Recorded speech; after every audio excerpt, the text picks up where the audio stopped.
నమస్కారం ETV news కు స్వాగతం ముందుగా ముఖ్యాంశాలు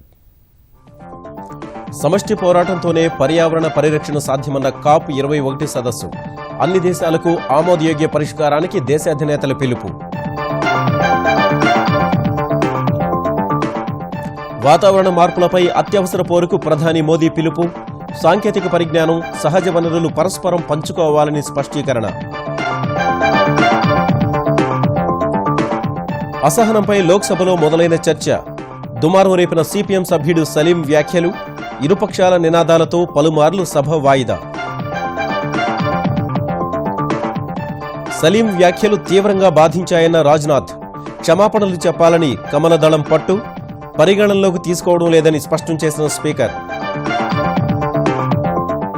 కాపులను బీసీల్లో చేర్చడంపై ఆంధ్రప్రదేశ్ సర్కార్ కసరత్తు కమిషన్ ఏర్పాటుకు నిర్ణయం ఆదరణ పథకం పునరుద్ధరణకు మంత్రివర్గ తీర్మానం హైదరాబాద్లో ఎల్ఈడీ బల్బుల పరిశ్రమ ఏర్పాటుకు ముందుకొచ్చిన అమెరికా సంస్థ 500 కోట్లతో యూనిట్ ఏర్పాటు 2000 మందికి ఉపాధి సత్ఫలితాలిస్తున్న కేంద్రం సంస్కరణలు 2015-2016 ఏడాది రెండో త్రైమాసికంలో 7.4% వృద్ధి చెందిన దేశ ప్రగతి చైనాను అధిగమించిన భారత్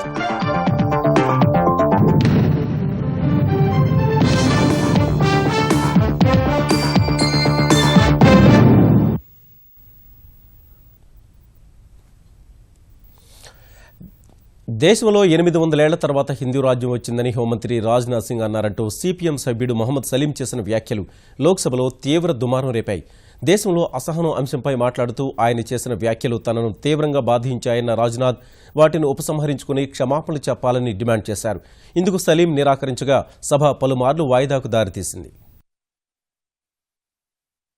దేశంలో అసహనం పెరిగిపోతోందంటూ విపక్షాలు గగ్గోలు పెడుతున్న వేళ లోక్సభలో ఈ అంశంపై జరిగిన చర్చ పూర్తిగా పక్కదారి పట్టింది అసహనంపై చర్చను ప్రారంభించిన సిపిఎం సభ్యుడు మహమ్మద్ సలీం కేంద్ర ప్రభుత్వ పెద్దల వివాదాస్పద వ్యాఖ్యలతోనే ఈ పరిస్థితి తలెత్తిందని ఆరోపించారు దేశంలో ప్రజలు ఏం తింటున్నారనే దానికంటే తినడానికి తిండి లేని వారి గురించి ఆలోచించేందుకే ప్రభుత్వాలున్నాయని గుర్తించాలని వ్యాఖ్యానించారు ప్రధాని మోదీ ఐక్యతారాగం వినిపిస్తున్నా వివాదాస్పద వ్యాఖ్యలు చేస్తున్న వారిని కట్టడి చేయడం లేదని దుశ్చర్యలకు పాల్పడిన వారిపై చర్యలు తీసుకోవడం లేదని ఆరోపించారు స్వయంగా కేంద్ర మంత్రులే రెచ్చగొట్టేలా మాట్లాడుతున్నారంటూ హోంమంత్రి రాజ్నాథ్ను ఉద్దేశించి మహమ్మద్ సలీం చేసిన వ్యాఖ్యలు దుమారం రేపాయి ये एक चुनाव के आंकड़े से बदलता नहीं है ये एक सरकार के कहने से नहीं होता कहां से हिम्मत मिले ये फ्रिंज एलिमेंट सेंटर में कैसे आ गए मैं दूसरे मंत्री के नाम से पहले गृह मंत्री से शुरू करना चाहता हूं संविधान का मामला भी उनके डिपार्टमेंट का है जब चुनाव के बाद मोदी जी सत्ता में आए भाषण में क्या कहा गया ये लोकतंत्र की दवाई है ये सेक्युलरिज्म की दवाई है किसको इशारा कर रहे हैं సలీం వ్యాఖ్యలపై భాజపా సభ్యులు తీవ్ర అభ్యంతరం వ్యక్తం చేయగా తక్షణం క్షమాపణ చెప్పాలని రాజ్నాథ్ డిమాండ్ చేశారు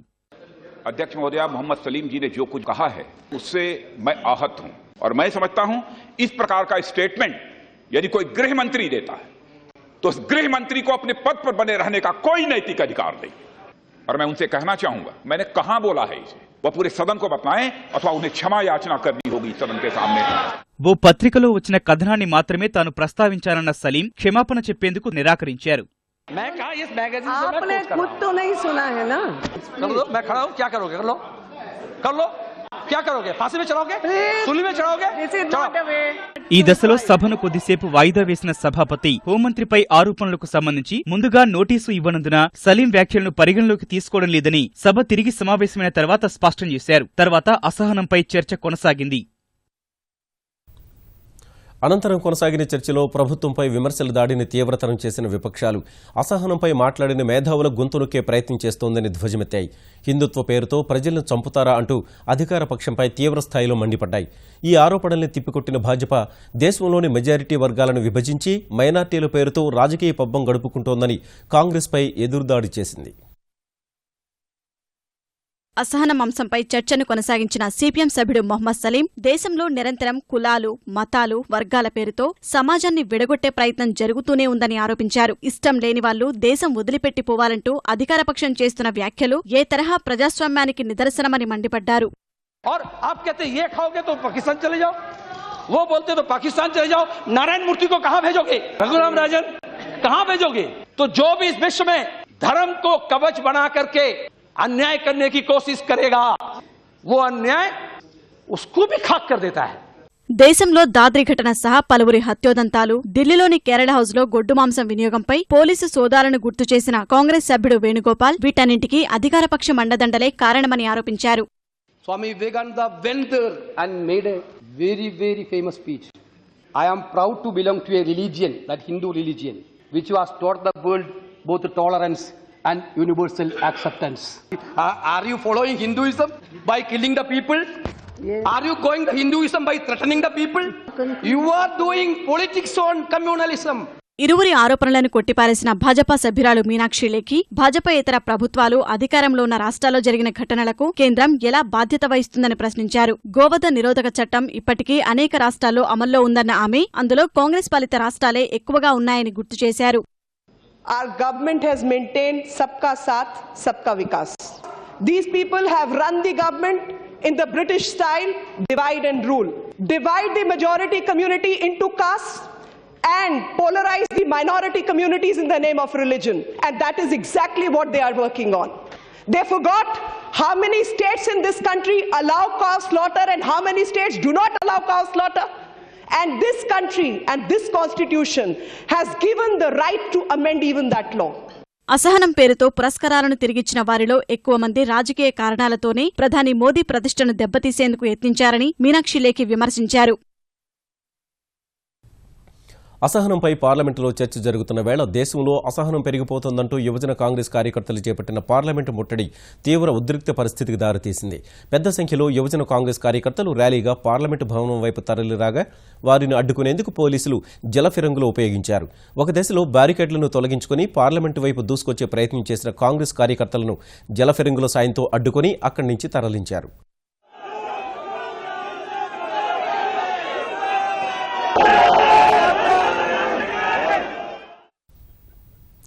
విభజన కారణంగా నష్టపోయిన ఆంధ్రప్రదేశ్కు పార్లమెంటు వేదికగా ఇచ్చిన హామీలు నెరవేర్చాలని తెలుగుదేశం ఎంపీ కేంద్ర మంత్రి సుజనా చౌదరి డిమాండ్ చేశారు. రాజ్యాంగంపై రాజ్యసభలో జరిగిన చర్చలో మాట్లాడిన ఆయన రాష్ట్ర విభజన విషయంలో అప్పటి యూపీఏ సర్కార్ రాజ్యాంగ స్ఫూర్తిని మంటగలిపిందని ధ్వజమెత్తారు. రాష్ట్ర విభజనను తాము వ్యతిరేకించడం లేదన్న ఆయన అప్పటి సర్కారు అనుసరించిన తీరే సరిగా లేదని స్పష్టం చేశారు. అప్పటి ప్రధాని మన్మోహన్ ఇచ్చిన హామీ మేరకే బిల్లు ఆమోదం పొందిందని గుర్తు చేసిన సుజనా చౌదరి ఆయా హామీలకు చట్టబద్ధత ఉంటుందని భావించాలని పేర్కొన్నారు. I am talking on behalf of every citizen of Andhra Pradesh who are all hurt very badly because of both the houses, the manner in which they have passed the bill. And today again it is, we are facing the problem. It is now 18 months with the new government. The promises made by the then Prime Minister just by the change of guard, the things cannot happen like this. So the bill was passed as a conditions precedent on the promises of the then Honorable Prime Minister, which has to become like a law. Then only people will think there is a respect on the house, sir. వాతావరణ మార్పుల సమస్యను అధిగమించాలంటే కర్బన ఉద్గారాలను తగ్గించాల్సిందేనని COP21 సదస్సు స్పష్టం చేసింది. శుద్ధ ఇంధన వినియోగాన్ని పెంచేలా చర్యలు చేపట్టాలని పిలుపునిచ్చింది. ముందు తరాలకు బంగారు భవితను అందించాలంటే ఈ సమస్యపై సమష్టిగా పోరాడాలని అమెరికా అధ్యక్షుడు బరాక్ ఒబామా పిలుపునివ్వగా అన్ని దేశాలకు ఆమోదయోగ్యమైన పరిష్కారాన్ని COP సదస్సు ద్వారా కనుక్కోవాలని పలు దేశాల నేతలు స్పష్టం చేశారు. మానవాళి మనుగడనే ప్రశ్నార్థకం చేయగల వాతావరణ మార్పు సమస్యకు పరిష్కారం కనుక్కోవడమే లక్ష్యంగా ఫ్రాన్స్ రాజధాని ప్యారిస్లో COP21 సదస్సు ఘనంగా ప్రారంభమైంది. ప్రధాని నరేంద్ర మోదీ, అమెరికా అధ్యక్షుడు బరాక్ ఒబామా సహా 150 దేశాల నేతలు హాజరు కాగా ఫ్రాన్స్ అధ్యక్షుడు ఫ్రాంకోయిస్ హోలండే స్వాగతం పలికారు. అనంతరం సదస్సులో ప్రారంభ ఉపన్యాసం చేసిన ఐక్యరాజ్యసమితి ప్రధాన కార్యదర్శి బాన్ కి మూన్ నానాటికీ పెరుగుతున్న కర్బన ఉద్గారాల నిరోధానికి అంతర్జాతీయ స్థాయిలో ఒప్పందం కుదరాల్సిన అవసరం ఉందని పేర్కొన్నారు. తర్వాత మాట్లాడిన అమెరికా అధ్యక్షుడు ఒబామా గత 7 ఏళ్లుగా ఎన్నో వాతావరణ మార్పులను ఎదుర్కొంటున్నామని గుర్తు చేస్తూనే ఈ సమస్యను ప్రపంచ దేశాలన్నీ సమష్టిగా ఎదుర్కోవాలని పిలుపునిచ్చారు. రానున్న తరానికి వాతావరణ మార్పుల సవాళ్లు లేకుండా చేయాలన్న ఆయన మానవ మనుగడకు భద్రత కల్పించాలని విజ్ఞప్తి చేశారు. And 2015 is on pace to be the warmest year of all. No nation, large or small, wealthy or poor, is immune to what this means. This summer I saw the effects of climate change firsthand in our northernmost state, Alaska, where the sea is already swallowing villages and eroding shorelines. As the leader of the world's largest economy, to say that the United States of America not only recognizes our role in creating this problem, we embrace our responsibility to do something about it. కర్బన ఉద్గారాలను తగ్గించాలంటే శుద్ధ ఇంధనాన్ని అభివృద్ధి చేయడం సహా వినియోగం పెంచాల్సిన అవసరం ఉందని రష్యా అధ్యక్షుడు పుతిన్ సూచించారు. వాతావరణ మార్పు సమస్యలపై అన్ని దేశాలు చిత్తశుద్ధితో వ్యవహరించినప్పుడే సరైన ఫలితాలు సాధించగలమని చైనా అధ్యక్షుడు జీ జిన్పింగ్ వ్యాఖ్యానించారు. ప్యారిస్ సదస్సు 2020 నాటికి ప్రపంచ దేశాలు అమలు చేయాల్సిన కార్యాచరణ ప్రణాళికపైనే దృష్టి సారించాలని సూచించారు. సదస్సు తీర్మానం సమగ్రంగా ఉండడం సహా అందరికీ ఆమోదయోగ్యంగా ఉండాలని జర్మనీ ఛాన్సలర్ ఏంజెలా మెర్కెల్ సూచించారు. 150 దేశాల నేతలు ఒక్కచోట సమావేశం కావడం ద్వారా ఉగ్రవాదానికి హెచ్చరికలు పంపామని ఫ్రాన్స్ అధ్యక్షుడు వ్యాఖ్యానించగా ప్యారిస్ దాడిని నేతలంతా ముక్త కంఠంతో ఖండించారు. వాతావరణ మార్పుల సమస్యపై అత్యవసర పోరుకు ప్రపంచ దేశాలు సన్నద్ధం కావాలని ప్రధాని నరేంద్ర మోదీ పిలుపునిచ్చారు. సాంకేతికత సహా వనరుల్ని పరస్పరం పంచుకోవాల్సిన అవసరముందని ఆయన అభిప్రాయపడ్డారు. ప్యారిస్లో జరుగుతున్న COP21 సదస్సులో భాగంగా ఏర్పాటు చేసిన ఇండియా పెవిలియన్ను ప్రారంభించిన మోదీ వాతావరణ మార్పులపై పోరాడేందుకు భారత్ కట్టుబడి ఉందని స్పష్టం చేశారు. వాతావరణ మార్పుల సమస్య ప్రపంచం తప్పిదం కాదన్న ప్రధాని ఆధునికతలో భాగంగా జరిగిందని వివరించారు.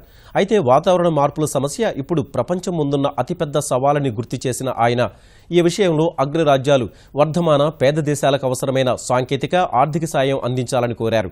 ప్యారిస్ పర్యటనలో భాగంగా ప్రధాని మోదీ పాకిస్తాన్ ప్రధాని నవాజ్ షరీఫ్ను కలిశారు. Climate change is a major global challenge. We in India face its consequences today. We see it in the risk of our farmers and the intensity of natural disasters. We are concerned about the rising oceans that will threaten our coastline.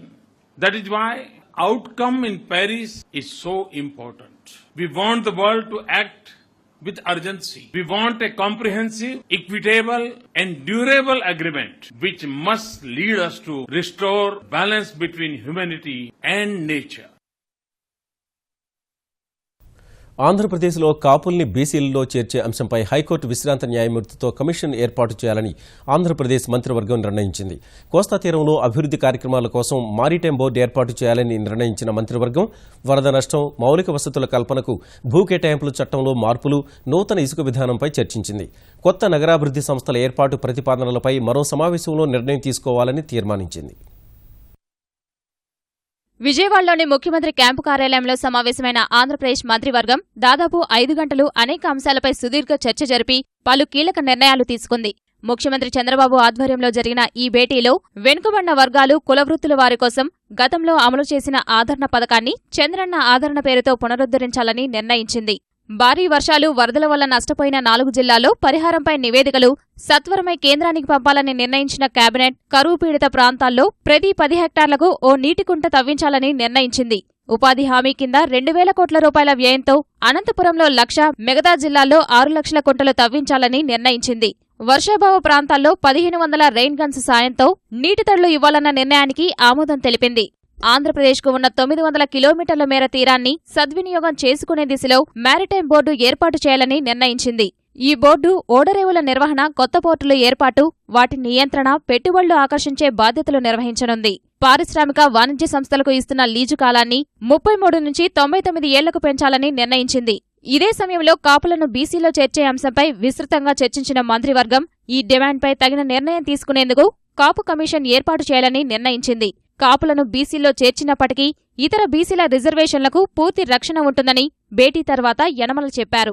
కాపులకు సంబంధించినంత వరకు ఈ రోజు cabinet లో ఒక corporation వేయాలని నిర్ణయం తీసుకోవడం జరిగింది. కాపుల్లో ఎవరైతే బాగా పేదవాళ్ళు ఉన్నారో వాళ్ళందరికీ కూడా ఎకనామిక్ సపోర్ట్ ఇచ్చి కొంతమందిని ఎంటర్ప్రెన్యూర్స్ గా తయారు చేయడానికి కూడా ఈ యొక్క కార్పొరేషన్ ఉపయోగపడుతుంది. దీనికి ఇనీషియల్ గా ఒక 100 కోట్లు వెంటనే రిలీజ్ చేయడానికి కూడా కేబినెట్ నిర్ణయించడం జరిగింది.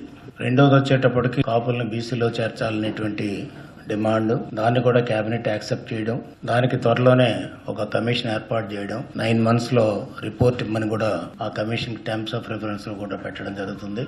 మత్స్యకారులను ఎస్సీల్లో, వాల్మీకులను ఎస్టీల్లో చేర్చాలన్న డిమాండ్లపై చర్చించిన కేబినెట్ నెల్లూరు, రాజమండ్రి, కాకినాడ, కర్నూలు, అనంతపురంలో నగరాభివృద్ధి సంస్థల ఏర్పాటుపై సమీక్షించింది.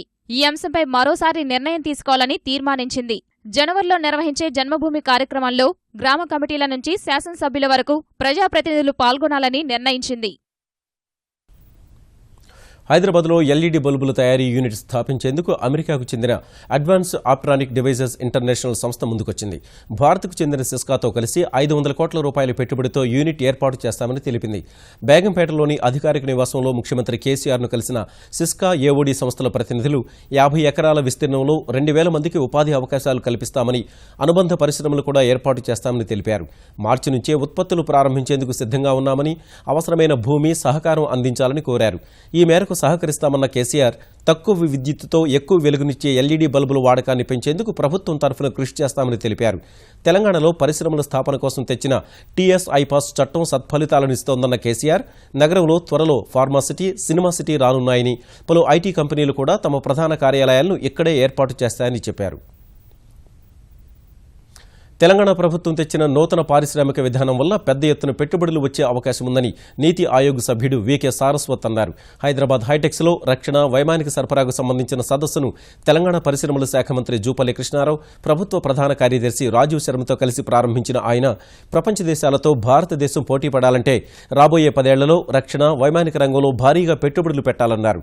రక్షణ, వైమానిక రంగాలకు సంబంధించిన పరికరాల తయారీలో స్వయం సమృద్ధి సాధించాలన్న ఆయన, కేంద్రం ప్రవేశపెట్టిన మేక్ ఇన్ ఇండియా విధానం కొంత ఆలస్యమైన సత్ఫలితాన్నిస్తుందని ఆశాభావం వ్యక్తం చేశారు.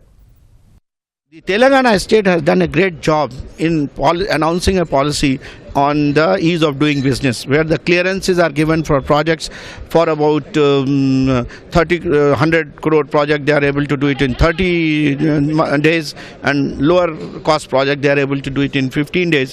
Now that's a great initiative of this government. I personally feel that the right ecosystem exists in the state of Telangana. Andhra Pradesh police ప్రధాన కార్యాలయం క్యాంప్ ఆఫీస్ విజయవాడలో ప్రారంభమైంది. డీజీపీ జేవీ రాముడు ఈ కార్యాలయాన్ని లాంఛనంగా ప్రారంభించారు.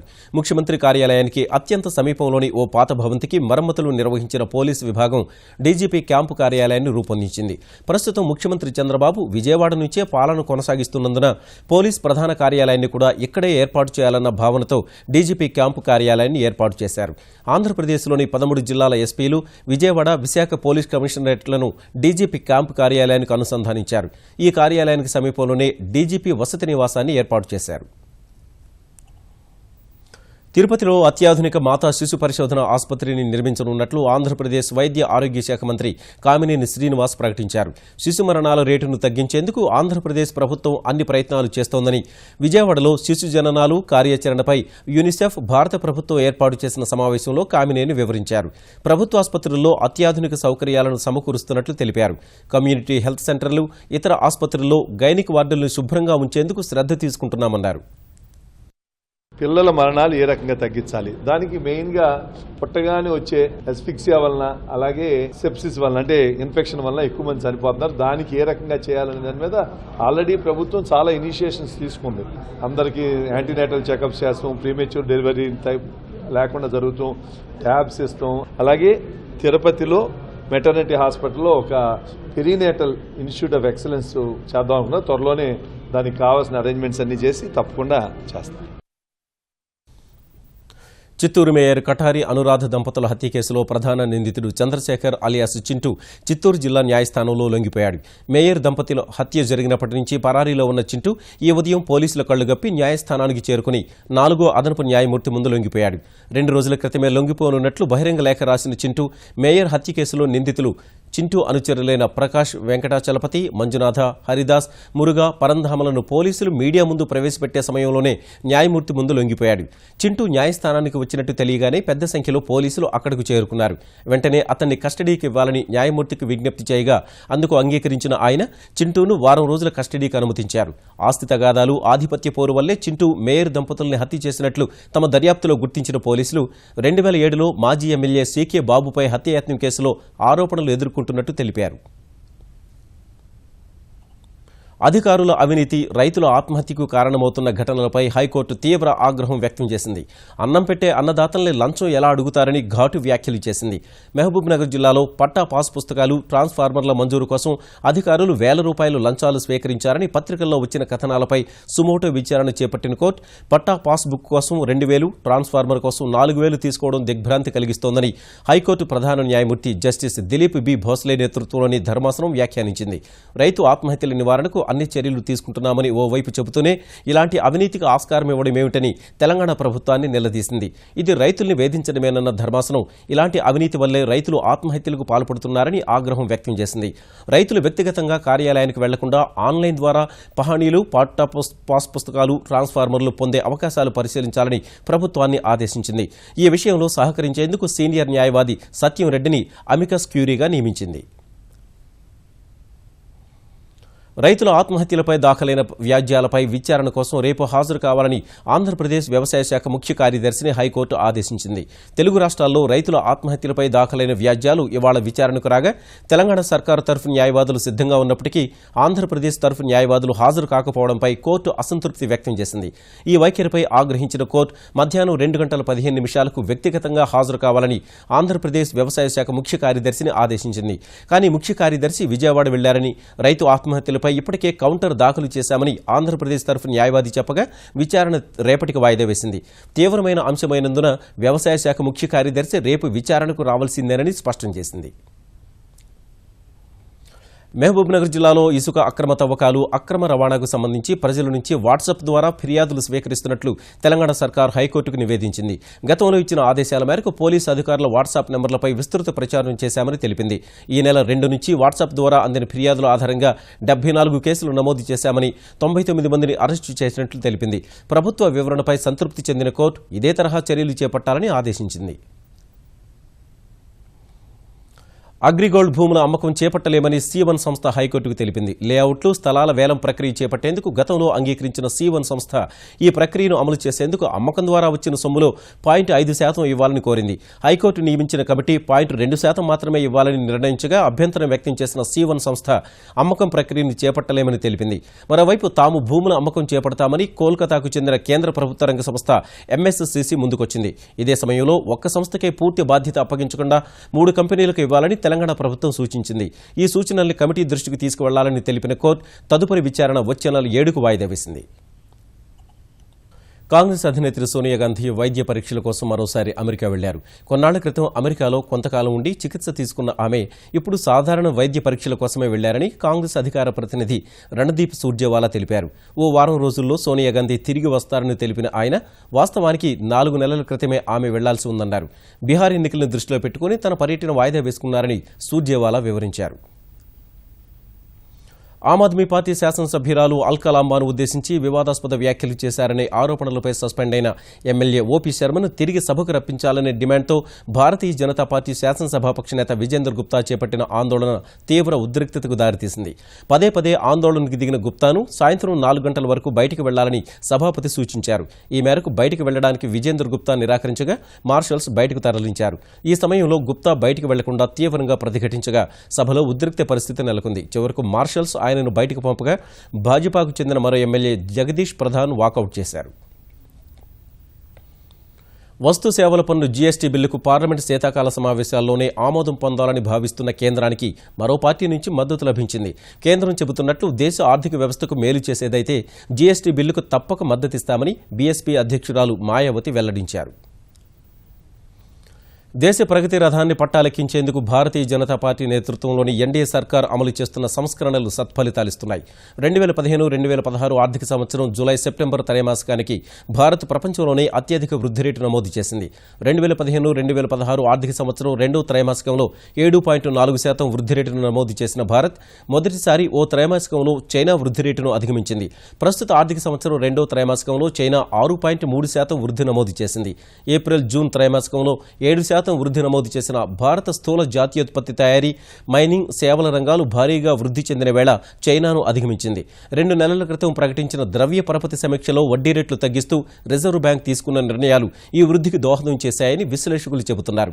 దేశ ప్రగతిని గణించేందుకు కేంద్రం ప్రవేశపెట్టిన స్థూల విలువ సమ్మేళన విధానం కూడా ఈ వృద్ధి నమోదు కావడానికి కారణమైందని విశ్లేషిస్తున్నారు. ఇక ముఖ్యాంశాలు మరోసారి. సమష్టి పోరాటంతోనే పర్యావరణ పరిరక్షణ సాధ్యమన్న COP21 సదస్సు. అన్ని దేశాలకు ఆమోదయోగ్య పరిష్కారానికి దేశాధినేతల పిలుపు. వాతావరణ మార్పులపై అత్యవసర పోరుకు ప్రధాని మోదీ పిలుపు. సాంకేతిక పరిజ్ఞానం, సహజ వనరులు పరస్పరం పంచుకోవాలని స్పష్టీకరణ. అసహనంపై లోక్సభలో మొదలైన చర్చ. దుమారం రేపిన సిపిఎం సభ్యుడు సలీం వ్యాఖ్యలు. ఇరుపక్షాల నినాదాలతో పలుమార్లు సభ వాయిదా. సలీం వ్యాఖ్యలు తీవ్రంగా బాధించాయన్న రాజ్నాథ్. క్షమాపణలు చెప్పాలని కమలదళం పట్టు. పరిగణనలోకి తీసుకోవడం లేదని స్పష్టం చేసిన స్పీకర్. కాపులను బీసీల్లో చేర్చడంపై ఆంధ్రప్రదేశ్ సర్కార్ కసరత్తు. కమిషన్ ఏర్పాటుకు నిర్ణయం. ఆదరణ పథకం పునరుద్ధరణకు మంత్రివర్గ తీర్మానం. హైదరాబాద్లో ఎల్ఈడీ బల్బుల పరిశ్రమ ఏర్పాటుకు ముందుకొచ్చిన అమెరికా సంస్థ. 500 కోట్లతో యూనిట్ ఏర్పాటు. 2000 మందికి ఉపాధి. సత్ఫలితాలిస్తున్న కేంద్రం సంస్కరణలు. 2015-2016 ఏడాది రెండవ త్రైమాసికంలో 7.4% వృద్ధి చెందిన దేశ ప్రగతి. చైనాను అధిగమించిన భారత్.